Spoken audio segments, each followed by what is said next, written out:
everyone, and welcome to my new series, Cubing Frequently Asked Questions. The first installment will address probably the most commonly asked question, how do I get faster? Now, generally the answer that is given is simply practice.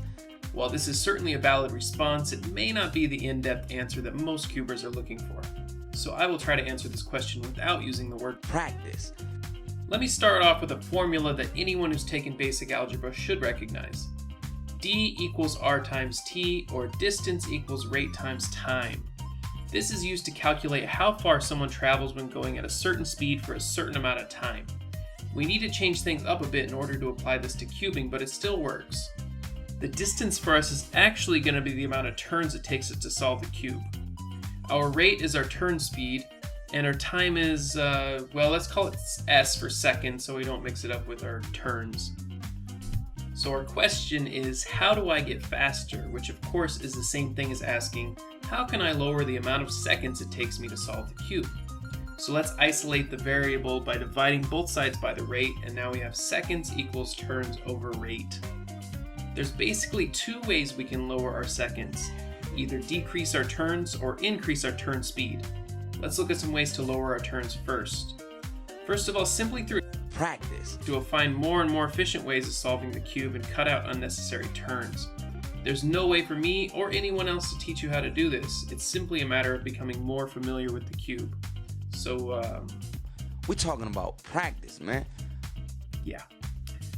Another way of becoming more turn efficient is by learning new algorithm sets or upgrading to a speed solving method if you haven't done that yet. So if you're using layer by layer, you should probably switch to F2L or another speed solving method. If you're using the beginner's last layer, this means you should switch to 2-look, OLL, and PLL. And if you already know 2-look, then you should probably switch to 1-look. And color neutrality can also help make your cross more efficient. There's basically no end to new things you can learn to make your solves more efficient. When learning new algorithms, you'll probably notice your time's actually increasing. This is because while your move count is lower, the amount of time it takes you to recognize and execute these algorithms actually lowers your TPS to the point where your times go up.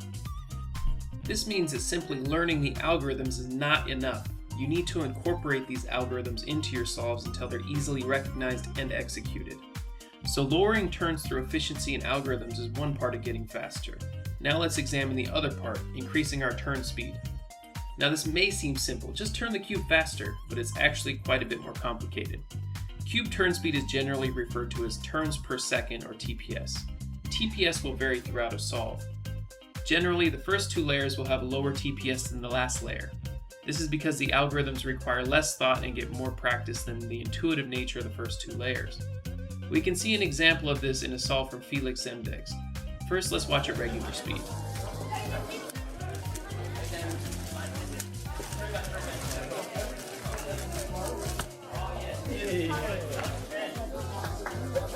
Pretty hard to discern anything, so let's slow it down and look at how the TPS increases once he reaches the last layer.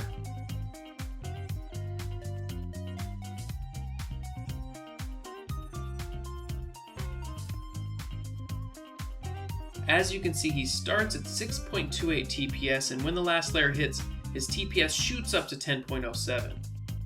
Now how can this help you? Well, if your last layer is slow, you know you have plenty of room to improve. You can do this by drilling your algorithms, which will train your muscles in your hands to move faster. Practice? You can also watch videos to see how other people execute these algorithms. Chris Olsen has my favorite videos on how to execute PLLs like a pro. Make sure you check those out. Training your muscles to move faster is great, but the thing that will absolutely make or break your TPS is pauses. Let's say, for example, my hands are capable of moving at 5 turns per second when they're going at their fastest, and my average turns per solve are 60. Well, at that rate, it would take me an average of 12 seconds to solve the cube. That'd be pretty fast. However, let's say I pause 1 second after each step while looking for the next step. That's a 1 second pause after the cross, first pair, second pair, third pair, fourth pair, and OLL. This takes our solve from 12 seconds to 18 seconds and lowers our TPS from 5 to 3.33. Pauses are nearly impossible to eliminate completely, however, there is a way to reduce these greatly. You need to find the next thing you're doing while you finish the current thing you're on. This is often referred to as look ahead. Some people have some methods they swear by for practicing look ahead, and you can search for those videos if you like. However, I've always felt like look ahead is something that's picked up naturally. In order to look ahead, you need to be able to solve what you're currently doing without looking at it. This means knowing all the moves required for your cross during inspection, and knowing all the moves required to create and place pairs from any case at any angle when you spot them. This simply comes with experience. We're talking about practice, man. So hopefully this video has given you some idea about how you can get faster. Please give this video a like and let me know in the comments if there's any other frequently asked questions that you'd like me to overanalyze and answer. And be sure to subscribe to get notifications for when the next one of these or some other random video goes up. Now stop watching and... Talking about practice. We sitting here, I supposed to be franchise player. We in here talking about practice. We sitting here, I supposed to be